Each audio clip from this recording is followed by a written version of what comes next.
You're watching Devil Dog TV. I'm your host Trisha, and tonight we're at Club Soda with Mille from Kreator.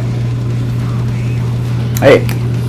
So this is only the third date of the tour. How is it going so far? Third. First. It just kicked off, pretty much. Yeah. It's really cool. It's really cool. Yeah. We've played. Oh, it's the fourth. Actually, it's the fourth. We started in Baltimore, then we went to Philadelphia, and yesterday we were in Worcester, and it got better and better each show. We're gonna, I think tonight will be the highlight so far. I heard you really like performing in Montreal, and you were actually here last year, so yes. What are you looking forward to tonight? The audience. Or for the rest of the tour, for that matter? I think it's just every time we come to the US or also Canada, you know, it's like we're not here so often, right. And there's no, like in Europe where we can play for many festivals. Here it's basically like we're a touring band, and like I said, we don't come here too often, and for us it's always exciting to come back and do this, because especially in Canada the scene is really strong, and we love playing live. Right. So the tour is actually called Legends of Thrash Tour. How does it feel for you to be touring with long-time thrashers, Overkill, as well as less young, less older ones like Warbringer? What's it like? We've toured with Warbringer before, so they're our friends anyway, and we played with Overkill many times in the past, only on festivals, so we never did a proper tour with them. And I've known Bobby for a long time, and hopefully I get to know him better on this tour.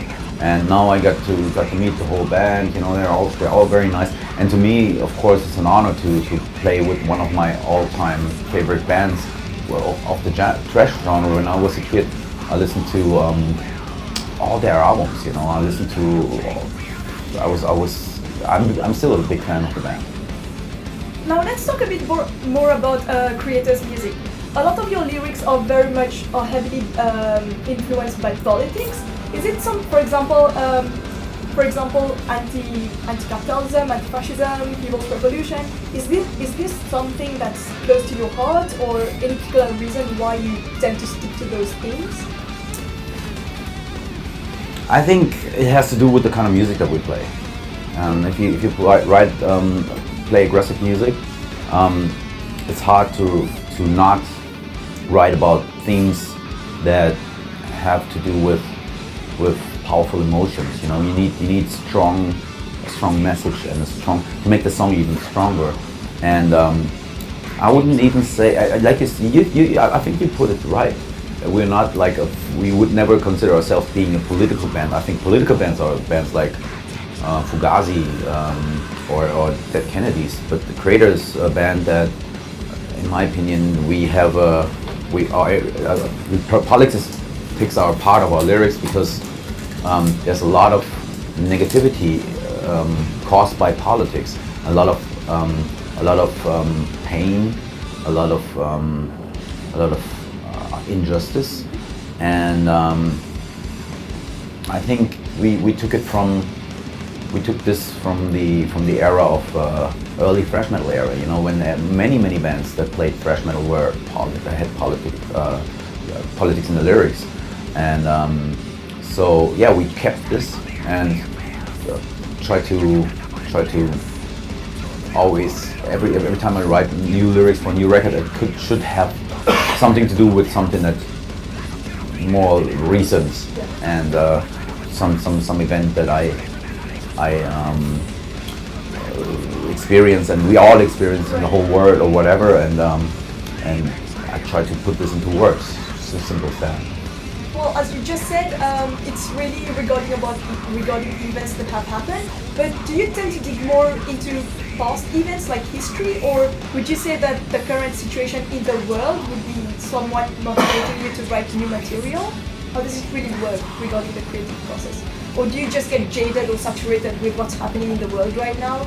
And I just watch things. Yeah. I'd say I watch things and I absorb information, and I have like a little notebook, you know, where as soon as I start the creative process, I just collect quotes or something that I heard on the internet or on TV or wherever in a movie, and try to come up with my own thoughts and then put it into one thing. And it's never about like, you'll never find Kreator writing about, let's say for example, the song Enemy of God. It's not about September 11, but it was influenced by this event.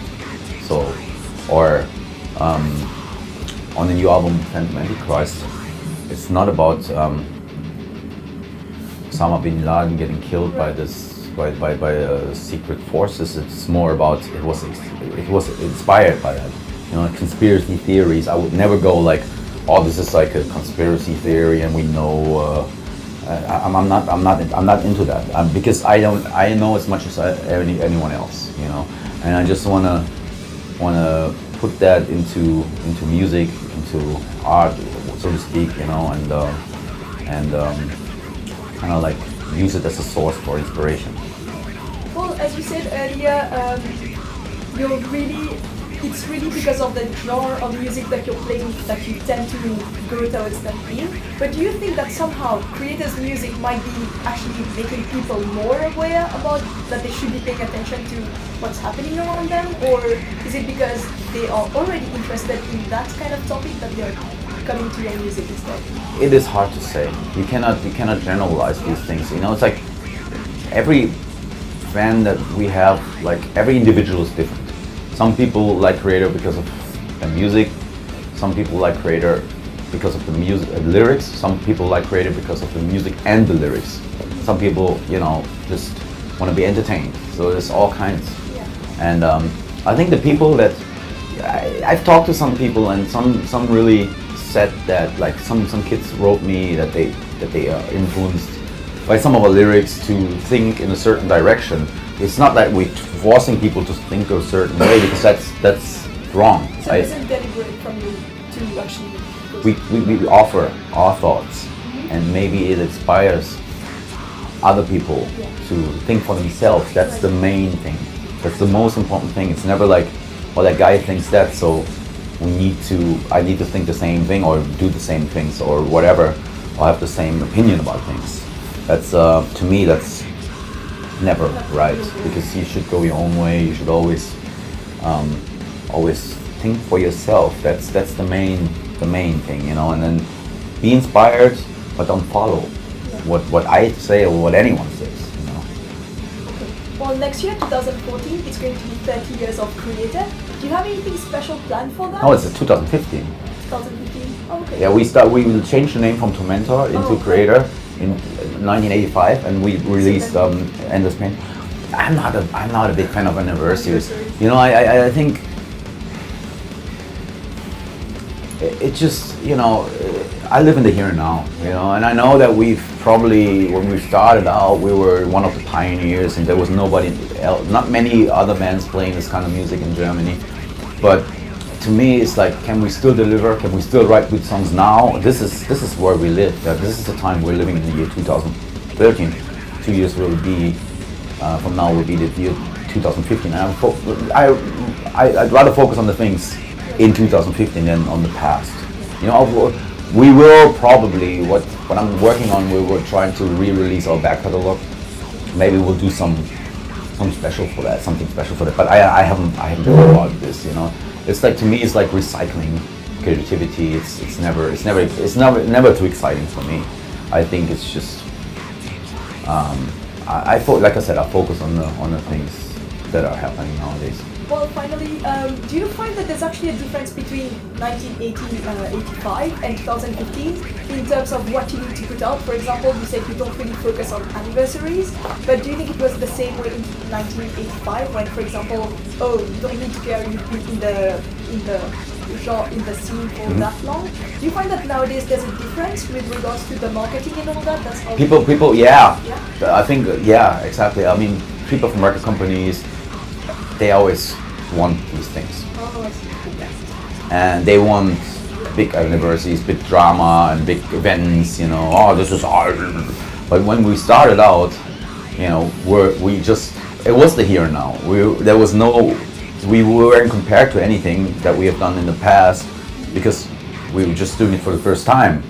So nowadays, it's like, since we've been around for so long, it's just natural that people tend to say, okay, the old stuff is better, whatever, and, you know, being nostalgic about things. I mean, one thing I like about metal in general is that people do their history homework. You know, when they get into the scene, very young kids, they start to do some research and they actually listen to the old material. But I think, like I said, we're still our mindset is still the same as in 1985. We want to do things. We want to focus on music and once we're done with a song or with an album, it's over.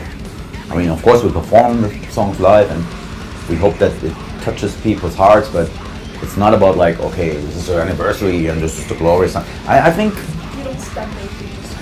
exactly. I mean, if our new material would suck so much that we had to do like a anniversary tour, you know, we would have a problem. Yeah, that's true.